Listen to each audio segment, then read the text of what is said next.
through this subject. So without further ado, I will pass the floor to the Executive Vice President.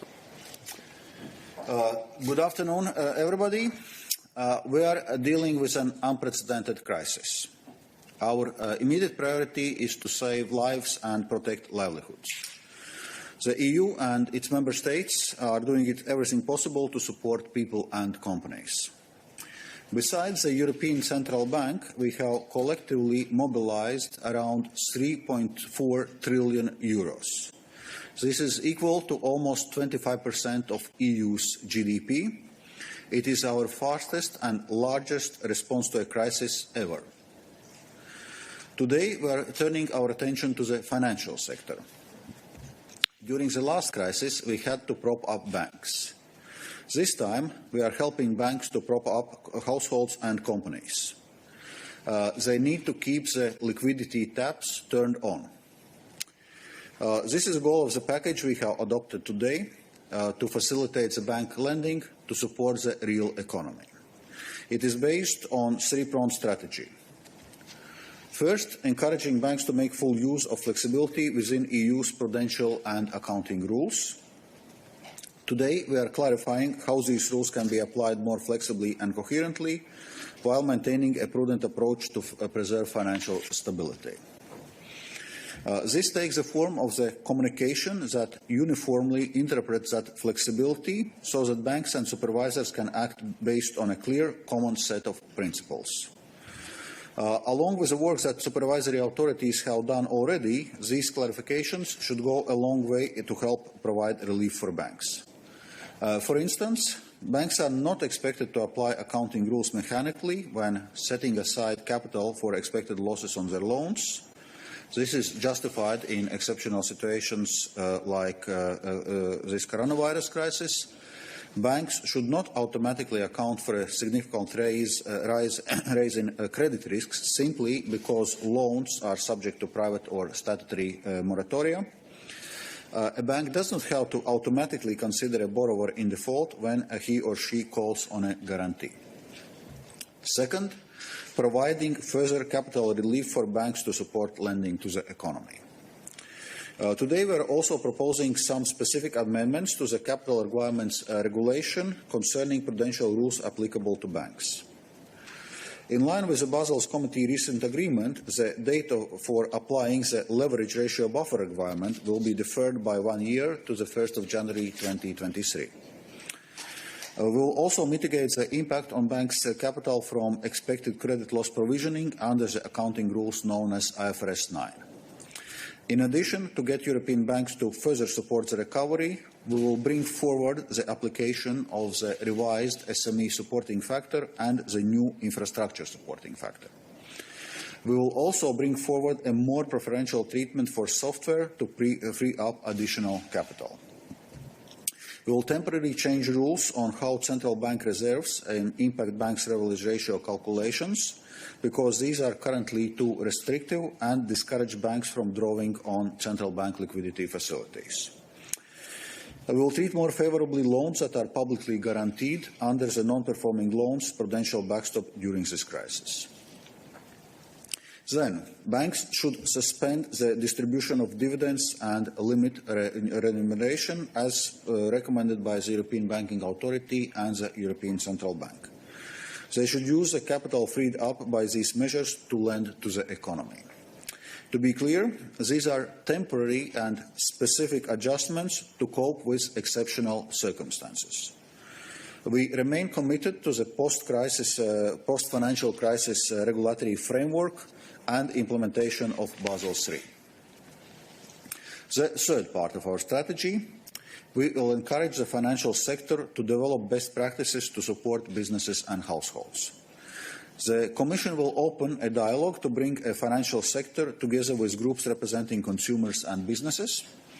We plan to involve banks, but also non-bank lenders, insurance companies, fintech companies, and other financial market participants.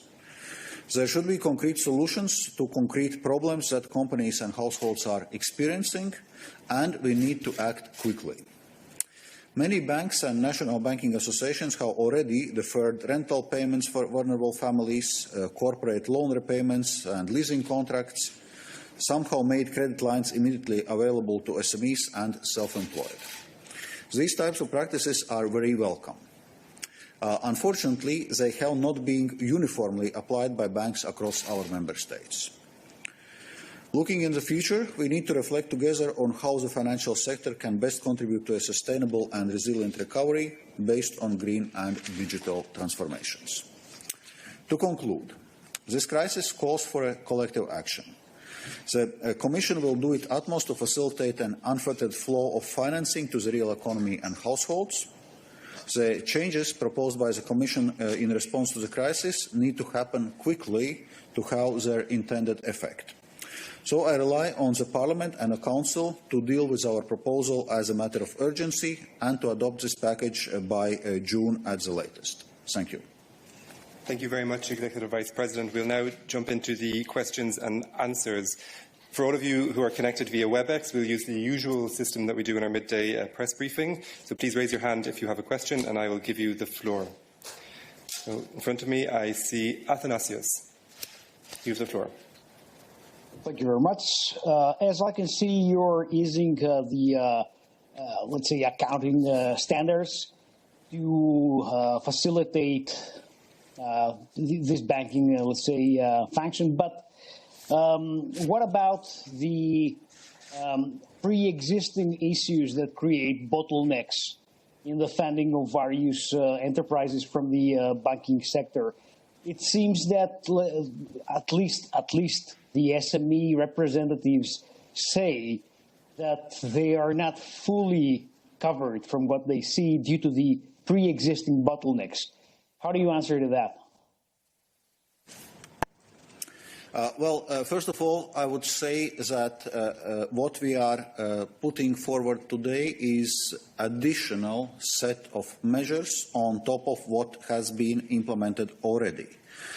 Because one of the first decisions we took during current crisis was to introduce temporary state aid framework, giving member states much more possibilities to support companies, including SMEs, which are in difficulty due to the coronavirus crisis.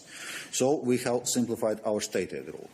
European Central Bank has provided a new liquidity facility, TLRO facility, to provide liquidity to the banks so that banks have access to financing, they have liquidity so that they can lend onto the real economy. So on one hand, we provide liquidity to the banks.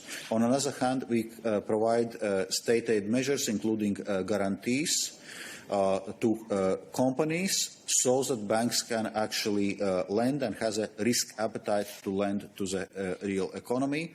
And those are measures which are already being implemented. On top of course, we are also working through the European financial institutions. We provided guarantee to the European Investment Bank, which will allow European Investment Fund, which will allow European Investment Fund to mobilize some 8 billion euros in lendings to companies, primarily SMEs.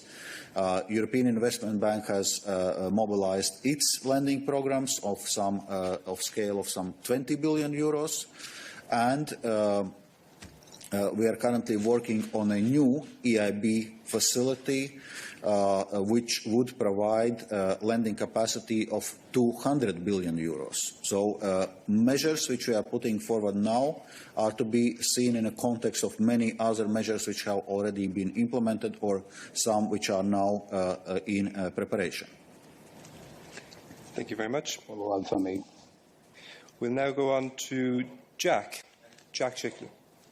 Oh, sorry, Athanasios, you had a follow-up, did you? Yeah, I had a follow-up.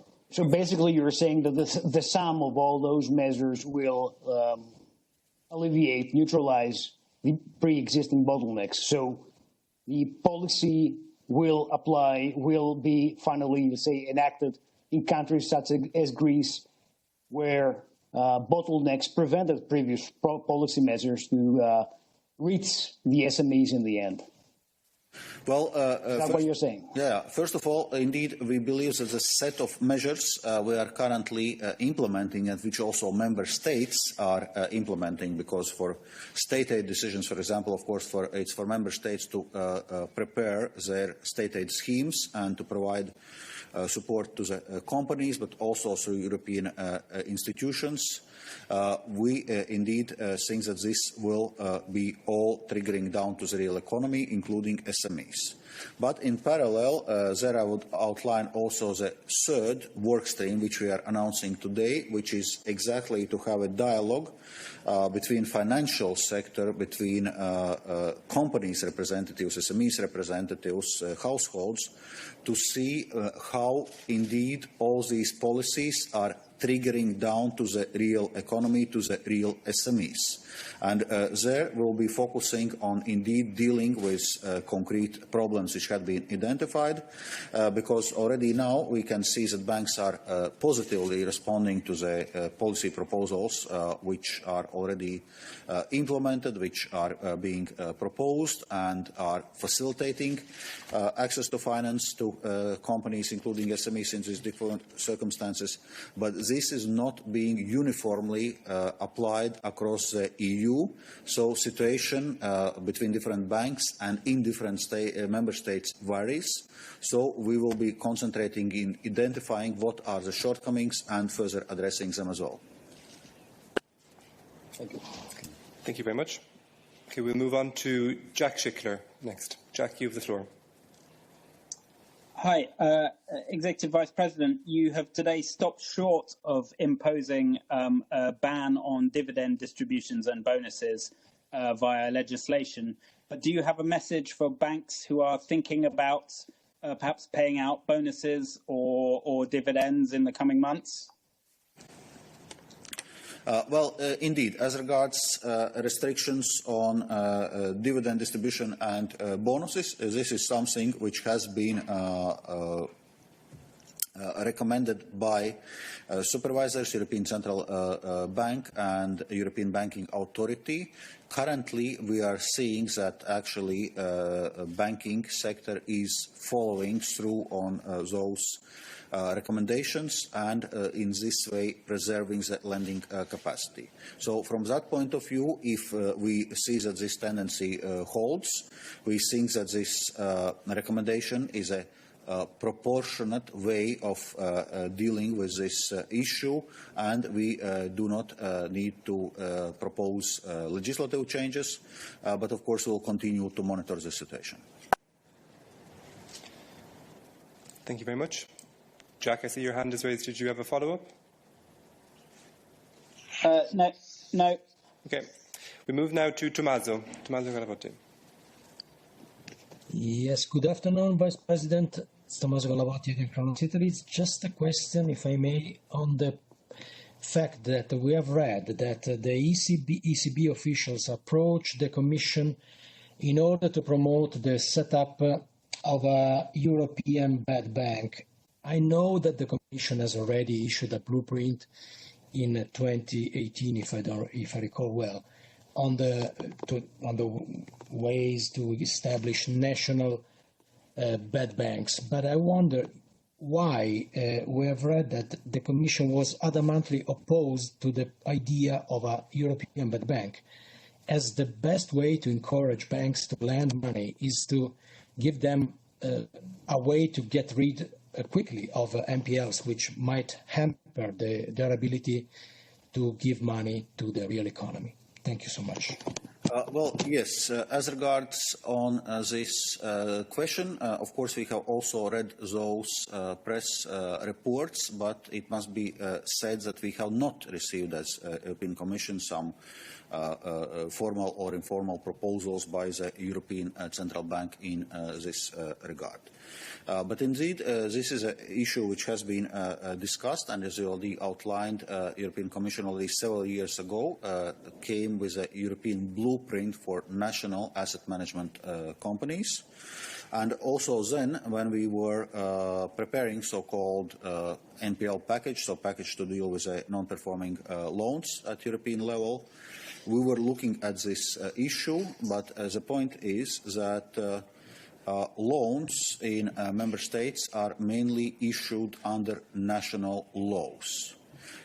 Correspondingly, they need to be also enforced under these national laws, and for this, different national authorities, of course, are better placed to enforce loans under different national laws. This, in a sense, brings us to the broader debate, which we have been discussing as well, on the question of harmonizing insolvency and law enforcement laws across the EU. But so far, it must be said, we had seen a very limited willingness of member states to move in that direction. Thank you. Thank you very much, Executive Vice President. We have a question here from Jim Brunston. Unless Tommaso, did you have a follow-up to that? Tommaso? No, I'm okay. Thank you. Okay. Jim, you have the floor. Thanks very much. Jim Brunston from the Financial Times. Executive Vice President, you've spoken about the importance of preserving lending to businesses and households. To what extent is that the real concern here, or to what extent is your concern the resilience of the banking system itself? I mean, obviously, one impact of easing capital requirements is to ease regulatory pressure on the banks. To what extent are you worried about the state of the banks in Europe? As regards our proposals of today, first of all, it must be said that lessons had been learned from the previous global financial and economical crisis, when indeed financial sector was part of the problem. Currently, financial sector is part of the solution. That is because also for our financial sector, specifically banking sector, has now much better, much stronger capital and liquidity buffers than it was before previous global financial economical crisis. So from that point of view, it is entering this crisis much better prepared.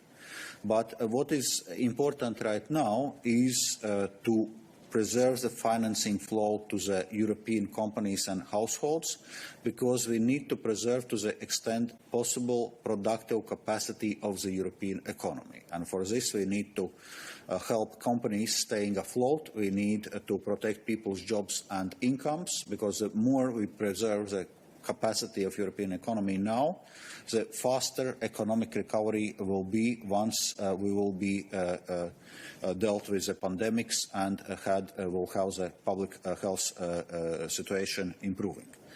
So, from that point of view, it's now important that all the capital liquidity buffers banks have can be mobilized to support the real economy, and that's where different policy responses go into. So liquidity programs by the European Central Bank, so that banks have even more liquidity if this is necessary. Our regulatory adjustments, supervisory flexibility, which is already being implemented, so that banks with a current capital basis can lend more to the real economy, and also on how the provisioning of non-performing loans or loans which are subject to moratoria or other situations banks are encountering now, how the provisioning is being done. Once again, we do not want to block too much bank capital in this provisioning at current stage. We rather want banks to continue to finance the economy and not being held back by, so to say, excessively strict interpretation of provisioning rules. Thank you very much. We now have a question for Jim. Did you want to have a follow-up? No. Okay. That's I'm fine. Thanks. Okay, thank you. Hannah Brenton, you have the floor. Hi there. Hi, Executive Vice President. I just have a quick question. You mentioned that banks are responding positively but not uniformly to the crisis. So I wondered if you could expand on that, if there are areas that you have been disappointed with, and what some of these concrete problems are you'd like to tackle with the industry. I would say it's not so much specific areas. We are talking here more about how bank response varies across different EU member states. Because we indeed see situations where banks had responded very positively with providing themselves also some temporary moratorias to loans, coming with a favorable conditions to SMEs, to households, to overcome this difficult period. In some other member states, we unfortunately see a different situation, banks raising interest rates, coming with excessive collateral requirements, raising fees for processing loans requests, coming with proposals on very short maturities. So we see that situation actually varies across the EU, and since we are currently dealing with a symmetrical economic shock which is hitting all EU member state economies, it's important that also banking sector response is more uniform, and that will be the purpose of the dialogue we'll be launching.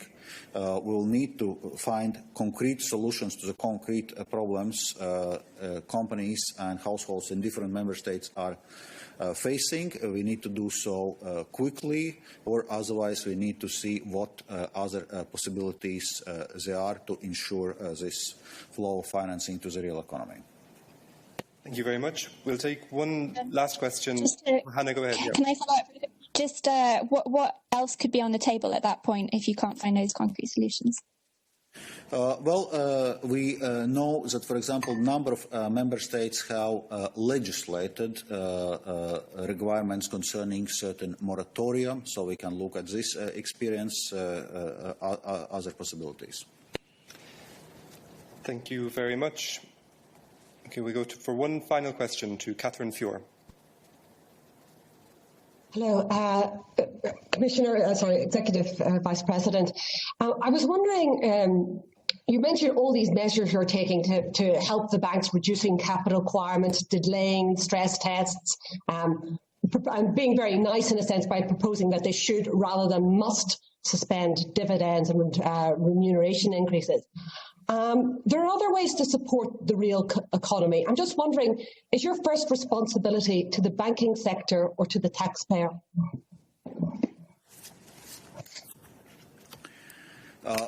Indeed, there are many ways to support the real economy, and when I was at the beginning of my introductory remarks mentioning 3.4 trillion euros which have already been mobilized by the EU member states and EU-level financial instruments, including through EU budget, this is a major response to support the real economy. When we are discussing flexibility in our fiscal and state aid rules, once again, it provides member states with the possibilities to provide both fiscal response and to support companies, real economy companies in difficulty. All these measures are already in place. But of course, in a crisis like this, which is hitting the whole EU, which is